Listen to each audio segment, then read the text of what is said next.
Guys, कैसे हैं आप लोगों का हमारे चैनल होम साइंटिस्ट क्रिएटर पर स्वागत है। तो आज हम लोग उपभोक्ता शिक्षा और संरक्षण का बचा हुआ कंटेंट इस क्लास में कवर करेंगे। तो इसे हम लोगों ने पहले एक दो क्लास में कवर कर लिया और ये आज लास्ट क्लास होगी इसकी। इसके बाद हम लोग इसके एमसीक्यू क्वेश्चन लगाएंगे। तो आज हम लोग देखेंगे इस क्लास में मानकीकरण चिन्ह क्या होते हैं। तो आज हम लोग इसे देखेंगे कि मानकीकरण चिन्ह क्या होते हैं और किस उत्पाद पर कौन सा मानकीकरण चिन्ह होना चाहिए और किस लिए प्रदान किया जाएगा। तो ये मानकीकरण चिन्ह भारत सरकार के द्वारा राष्ट्रीय और अंतर्राष्ट्रीय स्तर पर प्रदान किए गए। तो आइए देखते हैं कि मानकीकरण चिन्ह क्या होते हैं।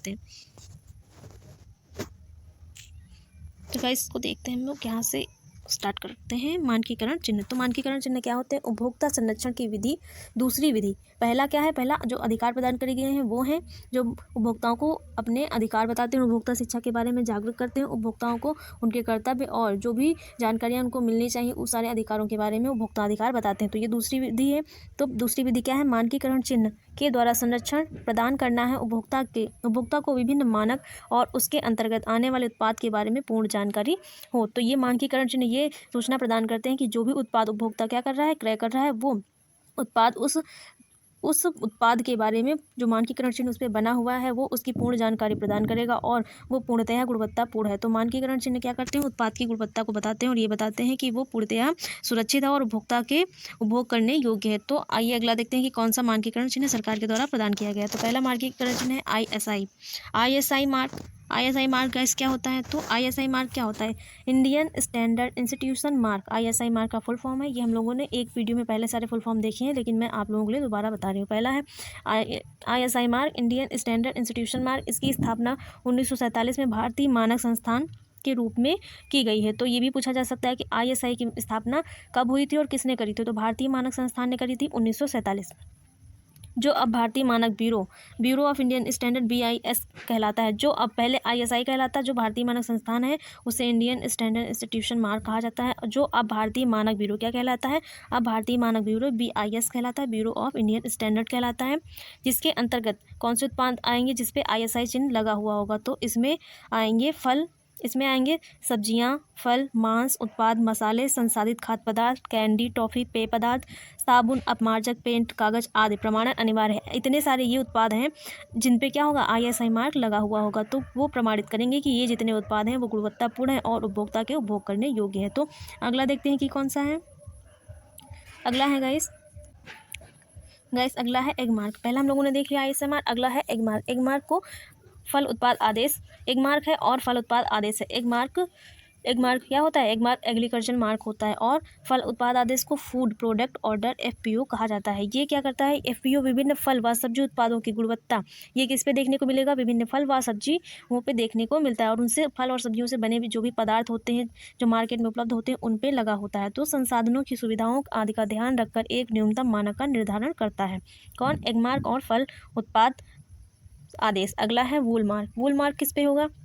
वूल मार्क यह इंगित करता है कि ऊन शुद्ध है। वूल मार्क किस पे होगा? ऊन पे होगा। जो भी प्योर ऊन होती है उस पर होगा और चिन्हित परिधान अन्य रेशों से नहीं बल्कि शुद्ध ऊन से बना होगा। और ये मार्क ये प्रमाणित करता है कि जो भी वस्त्र आप ऊन वाला खरीद रहे हो, ऊनी रेशों से बना हुआ खरीद रहे हो, वो केवल ऊन से ही बना हुआ है, वो भी प्योर ऊन से बना है, उसमें अन्य किसी रेशे की मिलावट नहीं है। तो ये उसकी गुणवत्ता को बताता है और ये बताता है कि ये जो भी आप खरीद रहे हो, जो भी वस्त्र आप खरीद रहे हो, ये पूर्णतः शुद्ध है। अगला है सिल्क मार्क। सिल्क मार्क क्या है? यह शुद्ध रेशम प्रोत्साहन के लिए ब्रांड का काम करता है। सिल्क मार्क 100 प्राकृतिक रेशम को सुनिश्चित करता है। सिल्क मार्क किस पे होता है? जितने भी सिल्क के बने, रेशम के बने वस्त्र होते हैं उन पे सिल्क मार्क लगा होता है। ये प्रमाणित करता है कि जो भी आप सिल्क का वस्त्र खरीद रहे हो वो पूर्णतः प्राकृतिक सिल्क से बना हुआ है और 100% शुद्ध है, इसमें किसी अन्य रेशे की मिलावट नहीं है। अगला है हॉलमार्क। हॉलमार्क क्या दर्शाता है? हॉलमार्क ये दर्शाता है कि ये किस पे लगा होगा? प्लेटिनम, सोना, चांदी, हीरा आदि धातुओं पे हॉलमार्क लगा होता है, जो प्रमाणित करता है कि ये वस्तु पूर्णतः इसी पदार्थ से बनी हुई है, जो प्रमाणित करेगा कि ये वस्तु पूर्णतः सोने की बनी हुई, इसमें अन्य किसी धातु की मिलावट नहीं है। शुद्धता और उत्कृष्टता से राष्ट्रीय अंतर्राष्ट्रीय मानकों के अनुरूप है और ये राष्ट्रीय और अंतर्राष्ट्रीय स्तर पर प्रदान किया गया है। अगला है गाइस भारतीय खाद्य सुरक्षा मानक प्राधिकरण। तो इसको क्या कहते हैं? इसका फुल फॉर्म होता है food safety and standard authority of India, FSSAI। इसकी स्थापना 2006 में की गई थी। तो यह खाद्य पदार्थों के विज्ञान आधारित मानकों को निर्धारित करने और मानव उपभोग के लिए सुरक्षित और पौष्टिक भोजन की उपलब्धता सुनिश्चित करने के लिए और उसके निर्माण, भंडारण, तो ये मेन क्या काम करता है कि जो भी उत्पाद बन रहा है, जो भी पौष्टिक भोजन की उपलब्धता सुनिश्चित करने के लिए उसके निर्माण, उसके भंडारण, उसके वितरण और उसकी बिक्री को विनियमित करता है। इसका मेन कार्य यही होता है कि जो भी उत्पाद बन रहा है वो सुरक्षित होगा, पौष्टिक होगा और उसकी उपलब्धता सुनिश्चित होगी, और वो उसका निर्माण, भंडारण, वितरण और बिक्री, इस सब पे क्या करेगा, नियंत्रण रखता है और पूरा कंट्रोल लगता है कि जो भी उत्पाद बन रहा है वो सुरक्षित हो और उपभोक्ताओं के उपभोग करने के योग्य हो। और ये कार्य भारतीय खाद्य सुरक्षा मानक प्राधिकरण के अंतर्गत आता है, जिसकी स्थापना 2006 में की गई थी। अगला है इको मार्क योजना।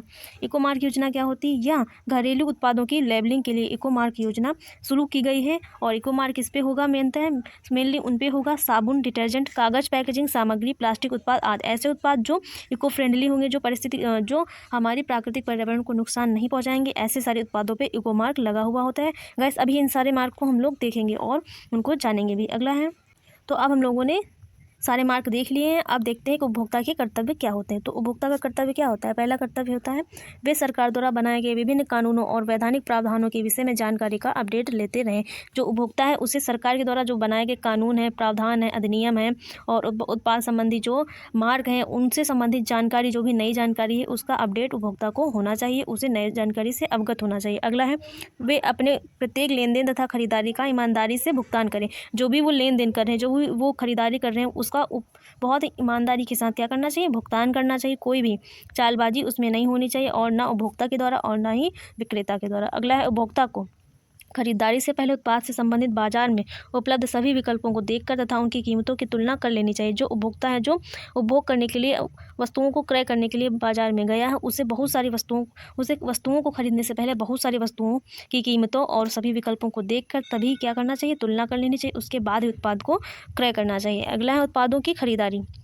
उत्पादों की खरीदारी से पहले लेबल, ब्रोशर में दी गई समस्त जानकारी अच्छी तरह से पढ़ लेनी चाहिए। जो भी उपभोक्ता उत्पाद को खरीदने के लिए गया है, जो भी उत्पाद वो खरीद रहा है, उसको पहले उसकी जो भी उत्पाद खरीद रहा है उस पर जो लेबल लगा हुआ है, उसमें जो जानकारी दी हुई है उसको पहले अच्छी तरीके से पढ़ लेना चाहिए, उसके बाद ही उत्पाद को क्रय करना चाहिए। अगला है, उत्पादों की गुणवत्ता सुनिश्चित करने के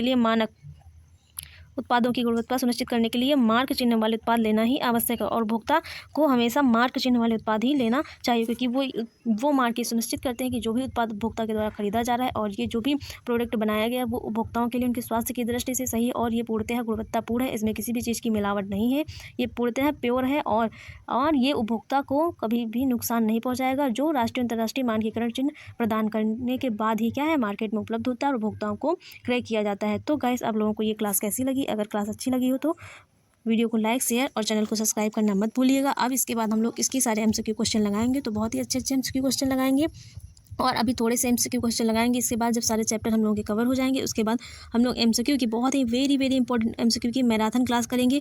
उसके बाद वेरी शॉर्ट आंसर और लॉन्ग आंसर, ये सभी जितने भी इंपॉर्टेंट है जो एग्जाम में पूछे जा सकते हैं उन सबकी मैराथन क्लास करेंगे। तो अगर आप लोगों को क्लास अच्छी लगती हो तो हमारे चैनल के साथ जुड़ना मत भूलिएगा। मिलते हैं नई क्लास में नए एक अच्छे से टॉपिक के साथ जो आपके एग्जाम के लिए बहुत इंपॉर्टेंट होगा। वही सारे मेन टॉपिक इस चैनल पर आपको पढ़ने के लिए मिलेंगे गाइस। मिलते हैं नए टॉपिक के साथ नई वीडियो में। Bye guys.